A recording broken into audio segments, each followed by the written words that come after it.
Lectio Divina is a Latin phrase meaning sacred reading, or even divine reading. It's an ancient practice of praying with the text of Scripture. Scripture is the story of our relationship to God and God's to us, with all its ups and downs, our whole life with God. And as we read, we find ourselves in the midst of its struggles and joys and heartache and fulfillment, in the midst of God's overarching story of love. And we speak of God coming to us through Scripture, but it's also a way to bring ourselves before God, giving us a language to speak about God and to God, because communication is a two-way street. Scripture is the grammar of prayer. Lectio Divina is a focused way of drawing us into this reality of Scripture.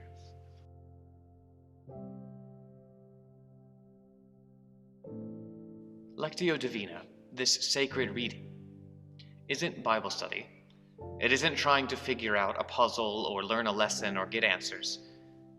It reminds us that Scripture isn't a roadmap for life, or an information book about God, or a textbook about faith. It's a means of union with God, of discovering God, and learning ourselves in the process. And sacred reading is to recognize that Scripture is a meeting place of God and humanity.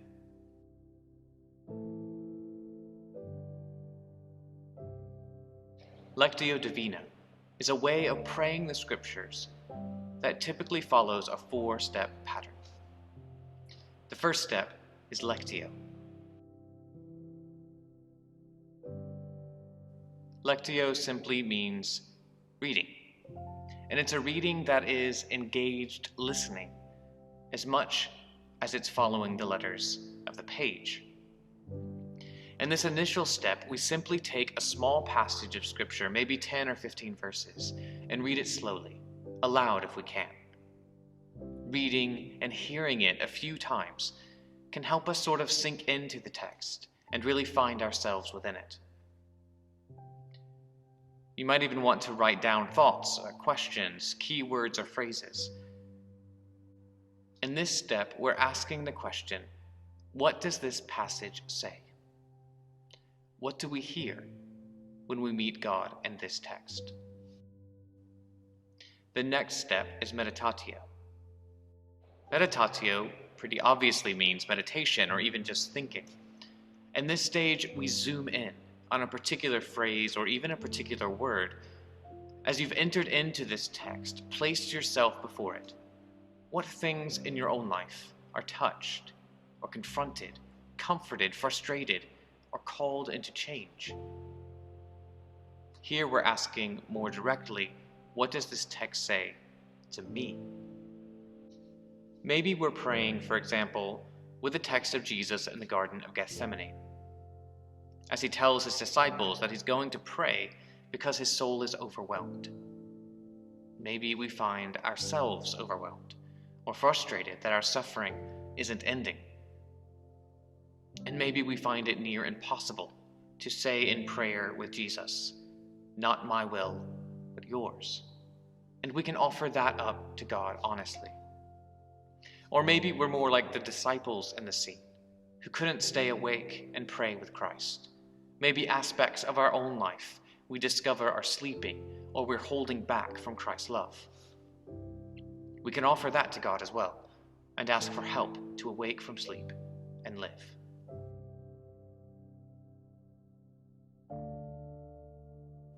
Then we move into Oratio. Oratio means prayer. Here we bring before God those aspects of our lives that have come to the surface in the meditation stage. Prayer is connection and conversation, but it's also consecration, an offering up of our whole selves to God. If we think about the Eucharist, when we most commonly use that term, consecration, we're taking our life and our world, the fruits of the earth, and the work of human hands, and the gifts of bread and wine that we bring, and we're offering all of it, every part of us, to God, and receiving ourselves back, transformed and renewed in grace.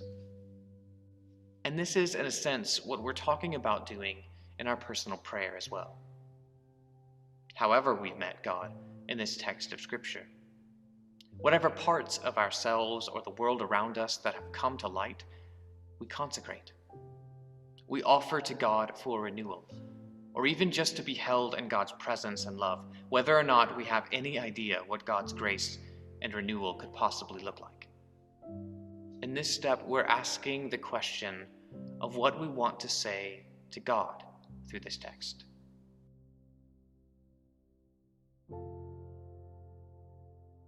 Fourth step is contemplatio.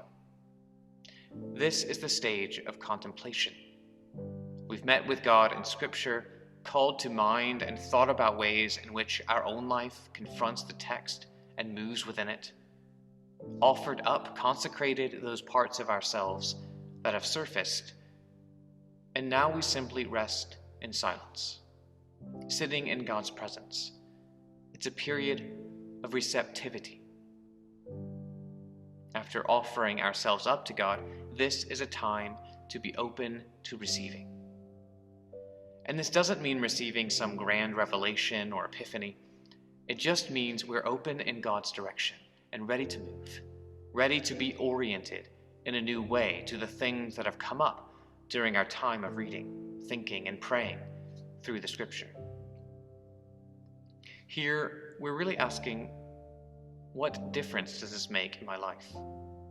What change in me, what transformation of heart and mind and action is all this asking of me?